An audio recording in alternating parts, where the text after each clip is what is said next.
నమస్తే, welcome to our channel. నేను మీ Shalini. AP రాష్ట్రాన్ని అభివృద్ధి చేయాలన్న లక్ష్యంతో మంత్రి నారా లోకేష్ ముందుకెళ్తున్నారు. అయితే మన అనంతపురం జిల్లాలో పర్యటిస్తూ నాయకులతో ఆగ్రహం వ్యక్తం చేశారు. అయితే దీని మీద పూర్తిగా విశ్లేషించడానికి మనతో పాటు స్టూడియోలో ఉన్నారు ప్రముఖ రాజకీయ విశ్లేషకులు అడుసుమల్లి శ్రీనివాస్ గారు ఉన్నారు. వారిని అడిగి తెలుసుకునే ప్రయత్నం చేద్దాం. నమస్కారం సార్. నమస్కారం అండి. సార్, ఈ రోజున రాష్ట్రాన్ని అభివృద్ధి చేయడానికి ముందుకు అడుగులేస్తూ లోకేష్ గారు వెళ్తుంటే నాయకులేమో వాళ్ళ పట్ల ఇప్పుడు ఆగ్రహం వ్యక్తం చూపించడం మీద స్పందన ఏంటి సార్? ఇప్పుడు యాక్చువల్గా మొన్న లోకేష్ గారు ప్రజా దర్బార్ పార్టీ ఆఫీస్లో పిటిషన్ స్వీకరించారు. అవును, దాదాపు 5-6 వేల మంది వచ్చారు. అంటే 5-6 వేల మంది మెయిన్ ఆఫీస్ దగ్గరికి వచ్చారంటే వాళ్ళందరూ కూడా ఆయా నియోజకవర్గాల్లో ఆయా ఎమ్మెల్యేలు దగ్గర వెళ్ళే అవకాశం లేక ఇక్కడికి వచ్చారనేటువంటిది అర్థమవుతుంది. దాంతో కొంచెం ఇబ్బందికరమైన వాతావరణం అది పార్టీకి. ఎందుకంటే తెలుగుదేశం పార్టీ అనేటువంటిది పూర్తిగా cadre based party. Telugu Desam party cadre అంటే కార్యకర్తలు, ద్వితీయ తృతీయ శ్రేణి నాయకులు, వాళ్ళు పట్టుదలగా పనిచేస్తే ఆ పార్టీకి ఓటమే లేదు. వాళ్ళు ఓట్లు వేసినా కానీ మాకు ఎందుకు వచ్చిన గొడవని ఇంట్లో పడుకుంటే పార్టీ దెబ్బైపోయింది. ఇది చరిత్ర చెప్పిన సత్యం. ఇది ఆ పార్టీ నాయకత్వానికి తెలుసు. చాలామంది సీనియర్ నాయకులు కూడా ఈ విషయం తెలుసు. అయితే అయినా సరే ఎప్పటికప్పుడు అధికారంలోకి వచ్చినప్పుడు ఒక్కోసారి కొంతమంది చాలా నిర్లక్ష్యం వహిస్తారు. అంటే పార్టీకి అనుబంధం లేకుండా, పార్టీతో సంబంధం లేకుండా అవకాశాలు వస్తాయి కొంతమంది ప్రజాప్రతినిధులుగా రకరకాల కారణాలతోటి. కులం, మతం, ఖర్చు పెట్టగలిగిన శక్తి, ఇవన్నీ అంచనా వేసుకుని టికెట్లు ఇస్తారు. వాళ్ళు ఎమ్మెల్యేలు అయిపోతారు, మంత్రులు అయిపోతారు, రకరకాలు అవుతారు. వాళ్ళు ఏం చేయాలంటే మనకు బాగా ఛాన్స్ వచ్చిందిరా బాబు, దీన్ని ఉపయోగించుకుని పైకి వెళ్ళాలి, మనం జాగ్రత్తగా పని చేసుకోవాలి, మనల్ని గెలిపించిన కార్యకర్తలు ఓటర్ల పట్ల బాధ్యత ఉండాలి, ప్రజల పట్ల బాధ్యత ఉండాలి. మినిమం ఆ సిలబస్లో మినిమం గైడ్లైన్స్ అవన్నీ మానేసి మా వల్లే మేము చాలా గొప్పవాళ్ళం, మేము డబ్బు వచ్చి పెట్టుకున్నాం కాబట్టి అయిపోయాం అనేటువంటి ఆలోచన వస్తే వాళ్ళు ఎవరికి వస్తుంది? పార్టీతోటి అటాచ్మెంట్ లేని వాళ్ళకి. అంటే పార్టీ కార్యకర్తగా, నాయకుడిగా క్రమక్రమంగా ఎదిగి అందలం ఎక్కిన వాళ్ళకైతే ఎన్ని బాధ్యతలు ఉంటాయి. సడన్గా వచ్చి కూర్చోమంటే ఇప్పుడు ఒక మంచి పొజిషన్లో సడన్గా తీసుకొచ్చి కూర్చోబెడితే వాళ్ళకి ఏముంటుంది? అదంతా నేను గొప్పని కాబట్టి తీసుకొచ్చి కూర్చోబెట్టడం అంటారు. ఇలాగా కొంతమంది ఉన్నారు. అయితే అలాగ సడన్గా లేకపోతే రాజకీయాల సంబంధం లేకుండా ఒక రకంగా మంచి పొజిషన్లో ఉన్న వాళ్ళకి మళ్ళీ ఏదో రకంగా కొత్తగా వచ్చి చేరిన వాళ్ళైనా ఉంటారు. కొంతమంది వాళ్ళు బాగా పనిచేస్తున్నారు. కొంతమంది బాధ్యతగా ప్రజల పట్ల ఒక బాధ్యత, అదొక వ్యాపకంగా దాన్ని ఎంజాయ్ చేసుకుంటున్నారు పని చేసి. అలాగే ఆర్మీల రాధాకృష్ణ గారు ఒక ఆయన ఉంటాడు. కానీ రఘురామకృష్ణరాజు గారు డిప్యూటీ స్పీకర్ హోదాలో ఉన్నాడు. ఆయన అసలు ఎమ్మెల్యేగా ఆ నియోజకవర్గాన్ని ఆదర్శంగా తీసుకోవాలి చాలామంది. ఆయన సొంతంగా ఆయన సర్కిల్ నుంచి ఫండ్స్ రేజ్ చేయించుకుని కూడా పనులు చేయించుకుంటాడు. ఓ రోడ్డు వేయించాలంటే గవర్నమెంట్ కోసం చూస్తారు కొంతమంది. చాలా ఈయనే రకరకాల వాళ్ళందరినీ మోప్ చేసి పబ్లిక్ ఫండ్ పీపీపీ మోడల్ అన్నట్టుగానే వాళ్ళందరినీ ఇన్వాల్వ్ చేసి రోడ్లు వేయించేస్తున్నాడు. చెరువులు, కాలంలో ఇలాగా కనీసం వాళ్ళ దృష్టి పెడితే అవుద్దండి. ఎవరి వల్ల అసాధ్యమేం కాదు ఇది. ఇక్కడున్న ఎమ్మెల్యే మంచి సదుద్దేశంతో వస్తే ఆయా నియోజకవర్గాల్లో కొంతమంది మంచి పని చేస్తున్నాడు రా అనుకున్నప్పుడు వాళ్ళందరూ ముందుకు వస్తారు. ఎవడ పడతాడు ఏదో గోళ మనకి ఎందుకు అనుకుంటే ఎవడ రాడు. పైగా ఆ టైం చూసుకుందాం, పార్టీ గెలిచిలా ఉంటే గెలుస్తాం, లేదంటే పోతాం, మనకేంటి మన పని మనం చేసుకుందాం, మళ్ళీ సారి చూసుకుందాం అనుకుంటారు కొంతమంది బద్దకొస్తారు. ఇలాంటి వాళ్ళు కూడా ఉంటారు. వాళ్ళని ఐడెంటిఫై చేసి జాగ్రత్తగా వాళ్ళ చేత పని చేయించుకోలేదంటే వాళ్ళని పక్క తోసేయాలి. ఇంకోటి ఏంటంటే కొంతమంది కళ్ళు నెత్తికెక్కిపోయి ఉంటారు. అది క్యారెక్టర్, అది డబ్బు సంపాదన మనకంటే ఎవడరా ఏంటి అని చెప్పేసి కొంతమంది వాళ్ళు కూడా ఉన్నారు. వాళ్ళని మాత్రం కంట్రోల్ చేయాలి. వీళ్ళు ఎన్ని విన్యాసాలు చేసినా, ఎవరు ఎంత చేసినా మెయిన్ బేస్ కార్యకర్త, గ్రామాల్లో నాయకులు, మండల స్థాయి, జిల్లా స్థాయి, నియోజకవర్గ స్థాయి నాయకుల పట్ల ఈ హోదాలో పదవులో ఉన్నవాళ్ళు ఖచ్చితంగా వాళ్ళ పట్ల వాళ్ళ వల్లే మాకు వచ్చింది అనేటువంటి భావన ఉండాలి. దాన్ని డెవలప్ చేయాలి. అలాగే వీళ్ళు కూడా అలాగన్నాడు ఇలాగన్నాడు అని చెప్పేసి అయిందానికి కాందానికి విమర్శలు చేసి ఇంట్లో పడుకుంటే అవదాం. దాన్ని బయటికి తీసుకెళ్ళాలి నాయకత్వం దగ్గరికి. ఒకసారి దొరకకపోతే ఇంకోసారి ట్రై చేస్తూ ఉండాలి. ఏ మార్గం ఉంటే ఆ మార్గం ద్వారా వెళ్ళాలి. నీ గౌరవం కాపాడబడుద్ది, పార్టీ కూడా బలపడుద్ది. అంతేదని నాకు ఇవాళ పెట్టలేదు, నన్ను పట్టించుకోలేదు అని చెప్పేసి వదిలేసి ఊరుకోకూడదు.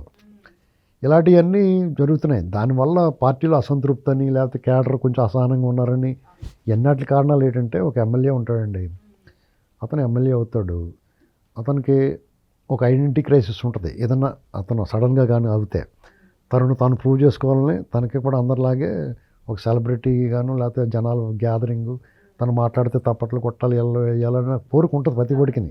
కొంతమందికి అలా ఎవడు పట్టించుకోడు, కొంతమందికి ఆ ఇమేజ్ ఉంటుంది. అలాగే మనం అవ్వాలనుకుంటారు. వాళ్ళు సొంతంగా వర్గం తయారు చేసుకోవాలనుకుంటాం. ఆ కష్టంలో పనులు చేసి పేరు తెచ్చుకుంటాం ఒక రకం. ఈ అవడమాలు పట్టించుకుంటలేదు, మనకెందుకు, మన పని మనం చేసుకుందాం అన్న లెక్క.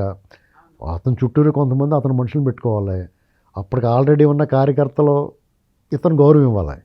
కానీ వాళ్ళు సీనియర్, ఇతని కన్నా సీనియర్లు కాబట్టి, ఇతను జూనియర్ కాబట్టి కొంచెం వాళ్ళు హై హ్యాండెడ్గా ఉంటారు.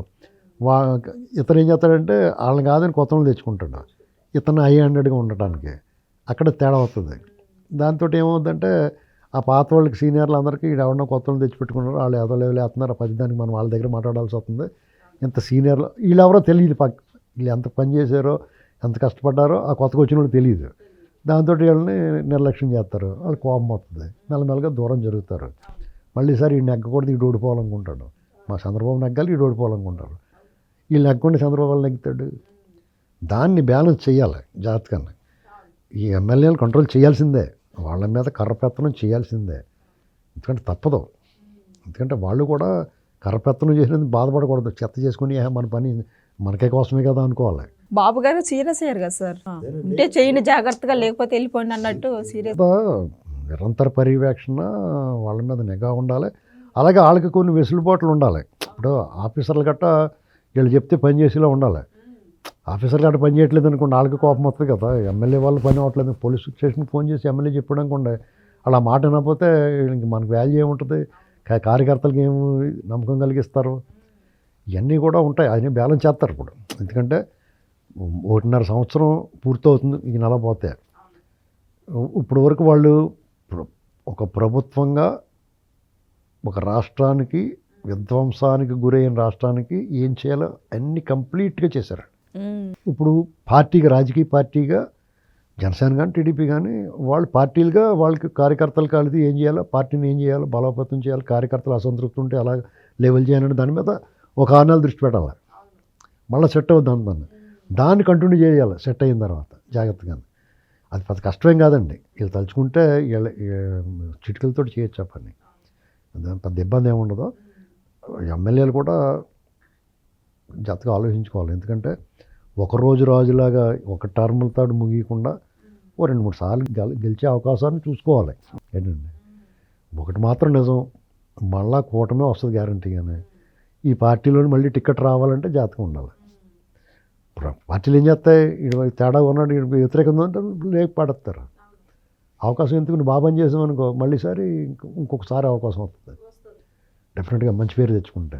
జగన్మోహన్ రెడ్డి 2027లో పాదయాత్ర చేస్తున్నారని సమాచారం. అతను 2007లో పాదయాత్ర చేసినా, మోకాళ్ళ యాత్ర చేసినా, దీక్కుంటా వెళ్ళినా, దొల్లుకుంటా వెళ్ళినా అతని పట్ల ప్రజల్లో ప్రస్తుతానికైతే అతని మీద 2024లో ఉన్న భయం, ఆందోళన, ఆక్రోశం, ఉక్రోషం, రోషం ఏమీ తగ్గలేదు, ఇంకా పెరిగింది కూడా ఈ మధ్యకాలంలో. అతను ఎట్ ది సేమ్ డే ప్రభుత్వం మీద కూడా ఎంతో కొంత నెగిటివ్ ఉంటూ ఉండొచ్చు. ఇంత మాత్రాన జగన్మోహన్ రెడ్డి వచ్చి పడుకున్న గుర్రం లేపు తన్నించుకుని మీద ఎక్కించుకునే సీన్ ఏం లేదు.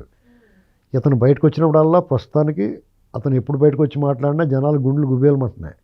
కాబట్టి అతని మీద ఫస్ట్ భయం పోవాలి, తర్వాత అభిమానం పెరగటం, వీళ్ళ మీద వ్యతిరేకత అతనికి అనుకూలంగా మారడం అనేటువంటి ఇంకా 3 స్టెప్పుల్లో జరగాలి. ప్రస్తుతానికి అతని మీద భయమే పోలేదు, వీడు మళ్ళీ వస్తాడేమో అన్న ఆందోళన ఉంది. అది పోనంతకాలం అతనికి మళ్ళీ ఇక్కడ జాగా దొరకదండి. మళ్ళీ ఈసారి ఆ పథకం కూడా రాపోవచ్చు. అర్థమైందండి. ఇంకో విషయం చెప్పిన, ఇతనికి 11 వచ్చినాయి ఈసారి. మళ్ళీ ఈసారి ఒక 20 25 వచ్చినా సరే ఓడిపోయాడు అనుకోండి, ఇళ్ళకెళ్ళి కొట్టేస్తారు జనం. ఈ ప్రభుత్వాల చర్యలు తీసుకోకపోయినా, ఇప్పుడు పేరు నాని ఎలాంటి మాట్లాడుతున్నారు ఇప్పుడు మాట్లాడుతున్నారు కదా, వీళ్ళు వెనక ముందు ఆడుతున్నారు ప్రజలు, అందరికీ ఒళ్ళు మండినా కానీ. మళ్ళాసారి ఇంకో 29 తర్వాత ఎన్నో కొన్ని పెరిగినాయి అనుకోండి సీట్లు పోనీ, వాళ్ళు అనుకున్నట్టుగా మళ్ళీ వాళ్ళు గెలిచే అధికారంలో రాకపోయినా ఒక 5-10 సీట్లు పెరిగినాయి అనుకోండి, 11 వచ్చినా, 20 వచ్చినా, లేదా ఒక 25 వచ్చినా, జనం వీళ్ళు ఇలాగా మాట్లాడుతున్నారు అనుకో, ఇప్పుడు కొట్టిన వాళ్ళు ఇంటికి వెళ్ళి కొడతారు వీళ్ళందరినీ. ఎవరిని ఈ ఎమ్మెల్యేలు వాళ్ళని అసహ్యము భయము కోపం అని ఏకకాలంలో ఉన్నాయి. అవన్నీ పోగొట్టుకోవాలంటే వాళ్ళు పెద్ద యాగం చేయాలి, అసిధార వ్రతం చేయాలి. అవన్నీ మానేసి మళ్ళీ మీ సంగతి చూస్తాం మీరు చూస్తాం మళ్ళీ వచ్చేస్తాం, మళ్ళీ నేను ఎలా రానిస్తాం రా అప్పుడు అప్పుడు ఆలోచన అవుతుంది, ఈయన మళ్ళీ రానివ్వకూడదు రా బాబు అనుకుంటారు ఇలాంటి మాటలు మాట్లాడుతుంటే. ఇతను పాదయాత్ర చేస్తే సుఖమే ఉందండి. నేను మళ్ళీ వచ్చి నీ తోలు తీసేస్తాను 2.0 చూపిస్తాను రప్పని నరికేస్తానంటే నువ్వు మళ్ళీ ఎందుకురా బాబు నువ్వు రావద్దురా బాబు అని చెప్తారు. అసలు ఆ అవకాశం ఉండదో చెప్పలేం. అతను జైలు యాత్ర చేస్తాడు అదైతే గ్యారెంటీ. అప్పుడు అతను ఒక జైలు నుంచి ఒక జైలుకి పాదయాత్ర చేస్తే బెటర్ ఏమో. సపోజు రాజమండ్రి సెంట్రల్ జైలు నుంచి కడప సబ్ జైలుకి, కడప సబ్ జైలు నుంచి నెల్లూరు సబ్ జైలుకి ఇలాంటి పాదయాత్రలు చేస్తాడేమో చూద్దాం. అలా ఆ టైం కూడా ఎవరు పాదయాత్ర చేయాలంటే కాసేపు జీప్లో తీసుకెళ్తా ఉంటే అక్కడి నుంచి నడవండి, అంతేకాని టైం ఏం లేదు పని చూసుకోండి అని చెప్తారు. ఏంటి సార్ అంబటి రాంబాబుని అరెస్ట్ చేస్తారని భయంతోనే మాట్లాడుతున్నాడా ఏం సార్? అసలు అరెస్ట్ చేస్తారనే భయంతో ఏం కాదండి. అతను మనస్ఫూర్తిగా చెప్పి దేవుడి దగ్గర అబద్ధాలు ఎందుకు ఆడతారు. అతను దేవుడి దగ్గరికి వెళ్ళాడు, అక్కడ దర్శనం బాగా జరిగింది, మంచి భోజనం ప్రసాదం అన్నప్రసాదం బ్రహ్మాండంగా ఉంది, బాగా నిర్వహిస్తున్నారు అనేటువంటి దాన్ని నిష్కల్మషంగా చెప్పాడు. దానివల్ల ఈ ప్రభుత్వంలో మార్కులు ఏం పడవు కానీ దేవుడి దగ్గర మార్కులు పడతాయి డెఫినెట్గా. ఎందుకంటే ఇప్పుడున్న పరిస్థితి ఉన్నట్టు నిజం చెప్పడానికి కూడా గొప్పగా భావించాల్సిన రోజులు ఇవి.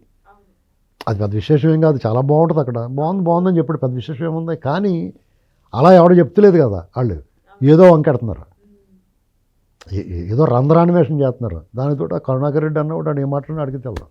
Thank you sir.